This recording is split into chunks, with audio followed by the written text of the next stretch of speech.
Lift ఇరిగేషన్కు వ్యతిరేకంగా తెలంగాణ ముఖ్యమంత్రి అయినటువంటి రేవంత్ రెడ్డి గారు ఏవైతే వ్యాఖ్యలు అసెంబ్లీలో చేసినారో, చంద్రబాబు నాయుడు గారితో చేసుకునేటువంటి చీకటి ఒప్పందం గురించి ఏవైతే వ్యాఖ్యలు అసెంబ్లీలో చేసినారో, రాయలసీమ ప్రజలకు అన్యాయం జరిగే విధంగా ఆ వ్యాఖ్యలు ఉన్నాయనే ఉద్దేశంతో వైఎస్ఆర్ కాంగ్రెస్ పార్టీ, మా నాయకులు జగన్మోహన్ రెడ్డి గారు, అదే రకంగా మా జిల్లా అధ్యక్షులు కాటసాని రాంగోపాల్ రెడ్డి గారి ఆదేశాల మేరకు ఈ నెల 5వ తేదీన తరిగోపుల దగ్గర రాయలసీమ ప్రజలకు అందరికీ రాయలసీమ లిఫ్ట్ ఇరిగేషన్ యొక్క ఇంపార్టెన్స్ని, అవసరాన్ని తెలియజేయాలనే ఉద్దేశంతో అక్కడ ఒక భారీ బహిరంగ సభను ఏర్పాటు చేయాలని చెప్పి నిర్ణయించడం జరిగింది.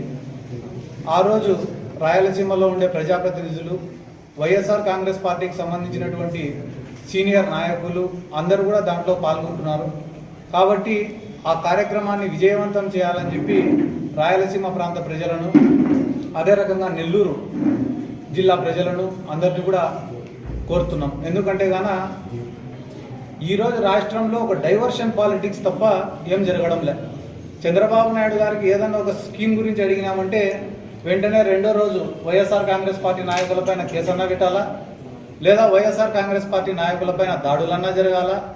వెంటనే ఆ ఇష్యూని డైవర్ట్ చేసి ఆ స్కీమ్ గురించి ఎవరు అడగకుండా చేయాలనేదే ఈ గవర్నమెంట్ యొక్క ముఖ్యమైన ఉద్దేశం. కాబట్టి ఇంకా ఎక్కువ రోజులు నిలబడే పరిస్థితి లేదు. ఆల్మోస్ట్ దాదాపు ఇప్పటికి 18 నెలలు అయిపోయింది. ఇంకా కేవలం ఒక 2 సంవత్సరాలు ఉంది. ఆ తర్వాత ఫైనల్ ఎలక్షన్ ఇయర్ వచ్చేస్తుంది. కాబట్టి ఇప్పుడు వాళ్ళకున్న ముఖ్యమైన ఉద్దేశం ఏమిరా అంటే, ప్రతి జిల్లాలో కూడా వైఎస్ఆర్ కాంగ్రెస్ పార్టీకి సంబంధించిన ఒక మేజర్ ముఖ్యమైన నాయకుడిని ఇబ్బంది పెట్టాలా. మీరు ఏ జిల్లా అయినా తీసుకోండి. ఆడ నెల్లూరుకు పోతే కాకాని గోవర్ధన్ రెడ్డి గారి పైన కేసులు పెట్టి దాదాపు ఒక 3-4 నెలలు జైల్లో ఉండేటట్లు చేసినారు. ఆ చిత్తూరు జిల్లాకు పోతే దేవిరెడ్డి భాస్కర్ రెడ్డిని లోపల పెట్టి ఆయనని ఇబ్బంది పెట్టే ప్రయత్నం చేసినారు. నల్లపరెడ్డి ప్రసన్న కుమార్ రెడ్డి గారి ఇంటిపైన దాడి చేసినారు. పల్నాడు జిల్లాకు పోతే పిన్నెల్లి రామకృష్ణారెడ్డి బ్రదర్స్ పైన చేయని నేరానికి డబల్ మర్డర్ కేసు పెట్టినారు. నిన్న అంబటి రాంబాబు గారి పైన దాడి చేసినారు. పేర్ని నాని గారి పైన రోజుకు 10 కేసులు పెడుతున్నారు. పులివెందలలో జెడ్పీటీసీ ఎన్నికలు జరిగితే పోలీసుల దగ్గరుండి ఓట్లు వేసిపోయినారు. ఇట్లా మీకు చెప్పుకుంటూ పోతే చిత్తూరు జిల్లా నుంచి శ్రీకాకుళం జిల్లా వరకు ప్రతిరోజు వైఎస్ఆర్ కాంగ్రెస్ పార్టీ నాయకులపైన కేసులు పెట్టడం, ఇబ్బందులు పెట్టడం, దాడులు చేయడం. చివరికి సోషల్ మీడియాలో ఎవరైనా చిన్న పిల్లలు వైఎస్ఆర్ కాంగ్రెస్ పార్టీకి మద్దతు తెలిపితే వాళ్ళపైన దాదాపు ఈ రాష్ట్రంలో 10-11 స్టేషన్లలో కేసులు నమోదు చేసి రోజుకొక జైలుకు తిప్పే పరిస్థితి. కాబట్టి ఈ రివెంజ్ పాలిటిక్స్ పైన వాళ్ళ కాన్సన్ట్రేషన్ ఉంది తప్ప ఈ రాష్ట్ర ప్రజలకు ఏమో మేలు చేయాలా, రిఫార్మ్స్ తీసుకొని రావాలా, ఈ రాష్ట్ర ప్రజల యొక్క భవిష్యత్తును తీర్చిదిద్దాలా అనే ఒక ఆలోచన వాళ్లకు లేదు. ఎందుకంటే దానికి ఒక బెస్ట్ ఉదాహరణ ఏం చెప్పాలరా అంటే, తిరుమల తిరుపతి దేవస్థానం, తిరుపతి లడ్డు. ఒక రాష్ట్రంలో ఉండే హిందువులే కాదు, దేశంలో ప్రపంచంలో ఉండే హిందువులందరూ కూడా ఎంతో పవిత్రంగా భావించి తిరుమల దర్శనం చేసుకోవాలని అనుకుంటారు. చంద్రబాబు నాయుడు గారు ఈరోజు రాష్ట్రానికి ముఖ్యమంత్రి. ఒక కుటుంబ పెద్ద ఎట్టుంటాడు, ఒకవేళ కుటుంబంలో ఏదన్నా తప్పు జరిగితే ఆ తప్పును కడుపులో దాచిపెట్టుకొని కుటుంబం పెద్దగా సరిదిద్దాలని అనుకుంటాడు. కానీ మన రాష్ట్రం యొక్క దరిద్రం ఏమరా అంటే, ఈ రాష్ట్రంలో ఏ పొరపాటు జరగకపోయినా, ఏ తప్పు జరగకపోయినా, తిరుమలలో ఎటువంటి కల్తీ కానీ, ఎటువంటి పంది మాంసంతో కానీ తిరుమల లడ్డు తయారు చేయకపోయినా రాజకీయ స్వార్థంతో జగన్మోహన్ రెడ్డి గారికి హిందువుల్ని దూరం చేయాలనే ఒక ఉద్దేశంతో దాంట్లో జంతు కొవ్వు కలిసిందన్నారు. వీళ్ళకి ఏమన్నా చిన్నప్పటి నుంచి తిని అలవాట? దాంట్లో ఏం కొవ్వు కలిసిందో ఎట్లా చెప్పినారు వీళ్ళు? ఏ రిపోర్టు రాకముందు ఎట్లా చెప్పినారు? ఫస్ట్ చంద్రబాబు నాయుడు దీనమైన ముఖం పెట్టుకొని యానిమల్ ఫ్యాట్ ఉంది దీంట్లో అన్నాడు. ఏమన్నాడు? యానిమల్ ఫ్యాట్ ఉంది దీంట్లో అన్నాడు. అయిపోతేనే ఆయన పెద్ద తిలకం పెట్టుకొని ఒక ఆయన వచ్చినాడు, పవన్ కళ్యాణ్. అన్అపాలజెటిక్ హిందూ అట. నాకు నోరు కూడా తిరగడంలో పదం అది. నేను అన్అపాలజెటిక్ హిందూ, సనాతని. నేను అన్అపాలజెటిక్ సనాతని. అదే పదాలు తిరగడంలో మనకి. ఆయన అంత పెద్ద మాట మాట్లాడి దీంట్లో అయోధ్యకు పంపించినారంట. తిరుమల లడ్డు, పంది కొవ్వు కలిసిన తిరుమల లడ్డుని అయోధ్యకు పంపించినారంట. ఎటువంటి ఎవిడెన్స్ లేకుండా, ఎటువంటి ఆధారం లేకుండా, చివరికి దేవుణ్ణి కూడా వీళ్ళ రాజకీయాలకు వాడుకున్నారంటే రాబోయే రోజులలో పుట్టగతులు కూడా లేకుండా పోతారని చెప్పడంలో ఎటువంటి సందేహం కూడా లేదు. దాన్నే అంబటి రాంబాబు గారు నిన్న ప్రశ్నించినారు. మీరు కనపడిన చోటంతా చెప్పినారు, కనపడిన మనిషికంతా చెప్పినారు కదా తిరుమల లడ్డులో పందికొవ్వు ఉందని చెప్పి, లేదని చెప్పి ఛార్జ్ షీట్లో వేసినారు. మళ్ళీ ఇప్పుడు దీనికి ఏం సమాధానం చెప్తారు అంటే పందికొవ్వు లేదు కానీ కల్తీ ఉందట. మళ్ళీ పందికొవ్వు అడిగిపోయింది, వీళ్ళు తిన్నారా అంటే ఏదన్నా మాట మాట్లాడితే దాడి చేస్తారా, ఇళ్లపైకి పోతారా? డైవర్షన్ పాలిటిక్స్ కాక ఏం చేస్తున్నారు వీళ్ళు ఈరోజు? ఇళ్లపైన దాడి చేసి, పిల్లలను ఆడవాళ్ళపైన దాడులు చేసి, రాత్రి 5 గంటలు జరిగింది ఘర్షణ. 5 గంటల వరకు పోలీసులు ఏం చేస్తున్నారు? ఎస్పీ గారికి ఫోన్ చేస్తే ఫోన్ ఎత్తలే, ఐజీ గారికి ఫోన్ చేస్తే ఫోన్ ఎత్తలే, డీజీపీ గారికి ఫోన్ చేస్తే ఫోన్ ఎత్తలే.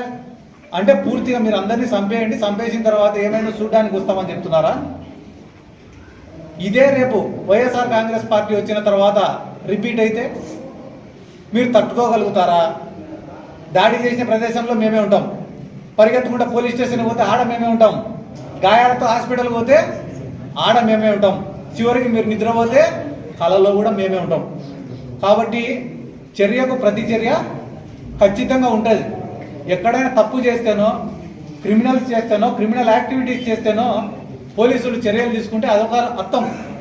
కానీ అమాయకులపైన, సామాన్యులపైన, వైసీపీ మద్దతుదారులపైన జగన్మోహన్ రెడ్డి బొమ్మ వేసుకుంటే కూడా వాళ్ళపైన కేసు పెట్టడము, చివరికి నిన్న మొన్న ఎవడో ఊర్లో కోడింగ్ వస్తే వానిపైన కేసులు పెట్టడము, ఇంత దుర్మార్గమైనటువంటి ప్రభుత్వము ఈ దేశంలోనే ఎక్కడా లేదని చెప్పి ఈ సందర్భంగా నేను తెలియజేసుకుంటూ, వీళ్ళు ఎన్నైనా చేయొచ్చు, సెంట్రల్ గవర్నమెంట్ బీజేపీదే ఉంది, ఎందుకయ్యా రాయలసీమ లిఫ్ట్ ఇరిగేషన్ ఎందుకు ఆపినామని అడిగితే గాన దానికి చంద్రబాబు నాయుడు ఏం చెప్తాడు? పర్యావరణ అనుమతులు లేవంట.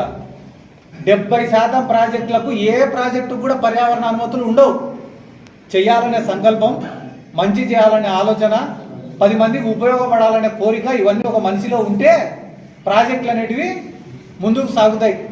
ఆ పక్కన రేవంత్ రెడ్డి ఏమో నేనే ఆపినా మీ రాయలసీమ లిఫ్ట్ ఇరిగేషన్ అంటున్నాడు. హరీష్ రావు ఏమో రేవంత్ రెడ్డికి ఏమీ తెలీదు, కోర్టుకు పోయింది, పోరాడింది మేము, రాయలసీమ లిఫ్ట్ ఇరిగేషన్ ఆపింది మేము అంటాడు. చంద్రబాబు నాయుడు గారు ఏమనాలా? రాయలసీమ లిఫ్ట్ ఆగిపోయే ప్రసక్తే లేదు, దీన్ని పూర్తి చేసి తీర్తామని చెప్పి చెప్పాలా. కానీ చంద్రబాబు నాయుడు గారు చెప్పే మాట ఏంది? రాయలసీమ లిఫ్ట్ వల్ల ఎటువంటి ఉపయోగం లేదు, ముచ్చుమర్రి లిఫ్ట్ ఇరిగేషనే ఈ రాయలసీమ మొత్తానికి జీవనాడి అంటాడు. మళ్ళీ ముచ్చుమర్రి లిఫ్ట్ ఇరిగేషన్ అంత జీవనాడి అయితే గన కేసీ కెనాల్ రైతులు ఎందుకు వారం రోజుల ముందర విషం బాటిళ్ళు, ఉరితాళ్ళు పట్టుకొని కేసీ కాలువలో దిగినారు? రేపు 10వ తేదీకో 12వ తేదీకో నీళ్ళు ఆగిపోతాయని చెప్తుంటే రైతులు దేంతో కొట్టాలని ఎందుకు ఎదురు చూస్తున్నారు మిమ్మల్ని? ముచ్చుమర్రి ఎత్తిపోతల పథకం యొక్క కెపాసిటీ ఎంత? 1000 క్యూసెక్కులు పారుతాయంటే కానీ 4 పంపులు, ఒక లిఫ్ట్. అది దాని యొక్క కెపాసిటీ ఎంత? దాంతో రాయలసీమ మొత్తాన్ని నువ్వు సస్యశ్యామలం ఎట్లా చేస్తావు? ఎవరిని తప్పుదారి పట్టియాలనుకుంటున్నావు? జగన్మోహన్ రెడ్డి గారు పోతిరెడ్డిపాడు కెపాసిటీని 80,000 క్యూసెక్కులు పెంచితే నువ్వు హర్షిస్తున్నావా, వ్యతిరేకిస్తున్నావా? ఒకవేళ నువ్వు వ్యతిరేకించే వ్యక్తి అయితే ఎన్టీ రామారావు గారు ముఖ్యమంత్రిగా ఉన్నప్పుడు ఎన్టీ రామారావు గారు 1,00,000 క్యూసెక్కులకు పోతిరెడ్డిపాడును పెంచడానికి సిద్ధంగా ఉండాలనే స్టేట్మెంట్ ఎవరు ఇలా టీడీపీలో ఇచ్చిన వ్యక్తి ఇదే చంద్రబాబు నాయుడు గారు. ఆ రోజు మీ ప్రభుత్వం ఉంటే ఒక రకంగా, ఈరోజు జగన్మోహన్ రెడ్డి గారు మంచి చేస్తుంటే ఇంకొక రకంగా. మీరు మాట్లాడటం వెనుకల ఆంతర్యం ఏమి అంటే మంచి చేయకూడదు. మెడికల్ కాలేజీలు జగన్మోహన్ రెడ్డి గారు ఇస్తా అంటే తప్పు, ఈయన ప్రైవేటైజ్ చేస్తే ఒప్పు. రాయలసీమ లిఫ్ట్ ఇరిగేషన్ జగన్మోహన్ రెడ్డి గారు చేస్తా అంటే తప్పు, ఎన్టీ రామారావు గారు స్టేట్మెంట్ ఇస్తే ఒప్పు. కాబట్టి ఇటువంటివి ఎక్కువ రోజులు నిలబడవు. ఖచ్చితంగా రేపు 5వ తేదీన జరిగే మీటింగ్ కూడా మా నాయకుడు కాటసాని రాంభూపాల్ రెడ్డి గారి అధ్యక్షతన, మా నంద్యాల జిల్లాలో ఉండే ప్రజాప్రతినిధులు అందరి సహకారంతో కూడా చాలా పెద్ద ఎత్తున విజయవంతం చేసి ఈ రాయలసీమ లిఫ్ట్ ఇరిగేషన్ యొక్క అవసరాన్ని